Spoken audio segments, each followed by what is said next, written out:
Please take note while watching this video. Dragon Ball Z, Dragon Ball Kai, Dragon Ball Super, and Dragon Ball GT are all owned by Funimations, Toei Animations, Fuji TV, and Akira Toriyama. I'm putting this disclaimer up here so that I won't get a copyright strike when I do anything that's Dragon Ball related. I have to do this now because reasons. Hello everybody, Tyrone the God 3 here, and welcome back to Dragon Ball Super Reviews. I gotta say that these two episodes, more or less episode 11 than episode 10, but these two episodes combined definitely make up for the abysmal fight that was Dragon Ball Super episode 5. Like, I gotta say, this was probably the best episode. Well, these two episodes were the best episodes out of all of them, obviously. I mean, this is the climactic fight, so it kinda has to be, but still, like, I got the feeling I was watching Dragon Ball Z again from these episodes, so I definitely gotta say that they were really good. So, a lot of y'all are probably wondering, where were you during episode 10? Well, around episode 10 was around the same time I got the strike for episode 9's review, which is weird because I did that review with Dean, so it's like, why did I get the strike? And above all else, I didn't do anything that I did any differently. These strikes just keep coming up randomly. Cause the last strike I had for a Pokemon review was very random. Like, there's no reason for it, and I'm only using snapshots. It'd be different if I was using actual video footage or music, but I choose not to do that because it would, you know, cause for the copyright strike. But I'm not gonna really fear that. Anyway, I'm gonna do my best. Unfortunately, the videos can't be like more than 15 minutes long, so you won't see anything longer than 15 minutes coming out of me until like the end of September or the beginning of October. But with that all said, since I went ahead and held back on doing the review of episode 10, I decided to go ahead and pick it back up on episode 10 and 11. I'm going to review both of these episodes at once, mostly because both of these are basically the whole fight. Well, a big chunk of the fight, because I know the fight keeps continuing around episode 12 and maybe 13. But from what we see, it's actually, yeah, like, the series actually the fight between Goku and Beerus actually goes a little bit further. So, with that said, I'm going to be reviewing episodes 10 and 11. Episode 10 is Show Me Goku, the Power of Super Saiyan God. Episode 11 is Let's Keep Going, Lord Beerus, the Battle of Gods continues. And I gotta say, both of these episodes did a really, really great job in just showing how good they can be when they actually put in some legit effort. Like, there was no point where I was disappointed in the animation. The music was overall good. The first fight was was pretty much a warm-up fight to get them both used to each other, and, you know, so that Goku can get used to the God power and everything like that. It's basically everything that we thought it would. I'm having one complaint though, and it's the damn Kamehameha. Why can't they make a straight beamed Kamehameha? All of his Kamehamehas have been ball formed at this point. I don't get that. Like, I don't know how hard it is to make a large particle-like beam, if that makes any sense. Anyway, one thing I'm really proud of about this fight as opposed to, like, the movie's Battle of God fight is because in the movie, Goku did stand up to Beerus and the two were almost about evenly matched, with Beerus only using, like, some of his power and Goku using some and then using a little bit more once they got into the cave or the cavern, if that makes any sense. But in this fight, Goku did something I'm really proud of. He wound up flicking Beerus on the head and chopping him on the neck, just like he did in their fight when he was at Super Saiyan 3. And I gotta say that was really cool just to watch, just to see that, because Goku got his revenge shot in. So that was a really cool moment and a really good moment for Goku, just, you know, playfully. Obviously, it wasn't as successful as when Beerus did it to him, but it was still kind of cool to see Goku get, like, his payback shot. Like, he knows he has enough power to at least get his payback shot in. So that was really cool. But then, the fight, episode 10, they're not really fighting seriously enough to be considered a big, huge battle, but it's a nice warm-up fight, gets Goku and them introduced to things. And then they've got like parts where Whis and Emperor Pilaf are enjoying food and stuff like that. Pretty lax part of the episode, you know, to lower things. And then a lot of people were confused by how come some of the warriors went into Bulma's ship while others stayed outside and they just didn't go. They actually answered that in episode 11, so I guess we can segue into episode 11 because most of the stuff that ends up happening in episode 10 is Goku and Beerus fighting, which continues onward to episode 11. And I gotta say, episode 11 did a good job of keeping the fight going without breaking any of the momentum for real. The only momentum that was broken was at the very beginning, and it was for a reasonable cause. Gohan explains that him, Goten, Trunks, and the others can't fly because they're out of energy from giving it to Goku. Piccolo was just there, you know, just to observe. I don't know why Piccolo just didn't go ahead and fly. That does beg the question, though, how's Vegeta watching the fight atop of the giant ship? Did he climb up there, or did he jump up there? I thought he flew when we saw it. Anyway, when the fight continues, it's actually revved up pretty well. Like, the fight has become a lot more interesting looking. But then we get those playful moments, and I don't know why they do this with a lot of the villains as of later. Because they did it with Kid Buu, too. Goku starting to, like, bite his villains. I really don't know where that came from. I think Cell's the only villain Goku's ever fought where he didn't bite. But he winds up biting Beerus on the tail, and then Beerus ends up, I think, like, pulling his nose, and they start, I think at one point Goku, like, yells at him, like a Super Saiyan God yell, so that was kind of weird. And then, like, the fight, basically Beerus explains that he's not even trying. He's basically been playing with him this whole time. You know, the whole spiel. When villains fight Goku, they'd be like, I'm not even fighting at 10% yet. It's one of those moments. So then Beerus starts to pick up the pace, though, and when he picks up the pace, yeah, it does definitely show. Goku gets his butt kicked, and the fight starts looking really grim for Goku. He ends up getting, like, slammed, his face slammed into a separate island that's far away. And Beerus keeps punching Goku, and then Goku makes a comeback. And when he makes the comeback,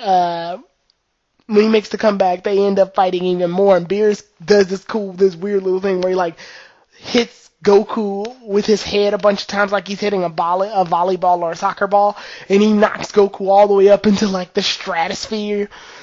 And then at this point, once they're both, like, in the stratosphere or the troposphere, whatever it is, like, that's right above Earth but not really considered space yet, Beerus ends up having a lot of these little orbs. And I think, like, for video game purposes, I think this would be a really cool move for Beerus, like this little destruction orb, because it looks really cool. And one thing I really do like about Super is that Dragon Ball Super does a good job of showing off more attacks that Beerus could use, where in the movie, they didn't have enough time to do it, obviously.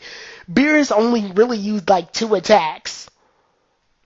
So it's really good to see him use a lot more variety of attacks in this one, like in episode 2 where he used the little, like, drop the small little seed of destruction on the planet. So yeah, that was really cool. And in this one, he's got the little orb, and he launches it at Goku. And it was even interesting, before they even got up into the troposphere or whatever, or the stratosphere, Goku took one of the energy balls that Beerus had and condensed it into this smaller energy ball. It was kind of a sample of what he does in the movie. So then Beerus makes the small energy ball, and Goku ends up blasting it out the way. So then Beerus winds up making like 1,000,000 more and launches all of them. And I like the way he launches them. He kicks it, and when he kicks it, it flies towards Goku. I believe if they were to make like another Tenkaichi or Raging Blast type game, that would make for a really good, like, volley attack.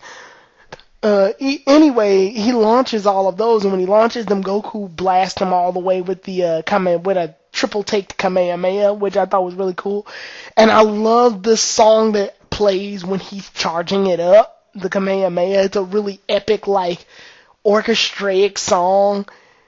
And Beerus ends up getting surprised that all of the energy spears that he launched got blasted away. But then Beerus ends up teleporting and knocking Goku out with this really fast jab of the finger. So Goku gets knocked out and he falls back to Earth. And when he falls back to Earth, he's falling deep into the water. So then we get a scene that I want to say is like similar to Frieza, where remember when he was in the Namekian water and then everybody like was rooting for him to go. Only people aren't rooting for him. Goku just gets all fired up because of how tough his opponent is. So since he gets all fired up, he ends up boosting right back up into the stratosphere at like ready to use his full power and charge at Beerus with everything. And then unfortunately, they play some really good music when that happens too. Like, oh my god, this song, I can't wait for Super to have a soundtrack release because I want this song just to download. This song sounds so cool. But him and Beerus are facing off and they're about to fight again. Then the episode ends. And then, episode 12's preview happens. I gotta say, episode 11 mostly. Like, episode 10 started it, but episode 11 mostly makes episode 11 makes up for episode 5's blunder, is what I should say. Because the fight was really good. The music was really good. They didn't waste any time. I was actually on edge when I saw Goku get his butt kicked, even though I know what's going to happen. But, it was just really good to see Goku, in the water like that. All hope has been lost. And then for him to make that awesome comeback and fly up in the air. Super Saiyan God lasts a lot longer than it did in the movie, where in the movie it just sort of ran out. And Goku was fighting at this awkward, I'm at normal state, but my body recognized the power of the God-like thing.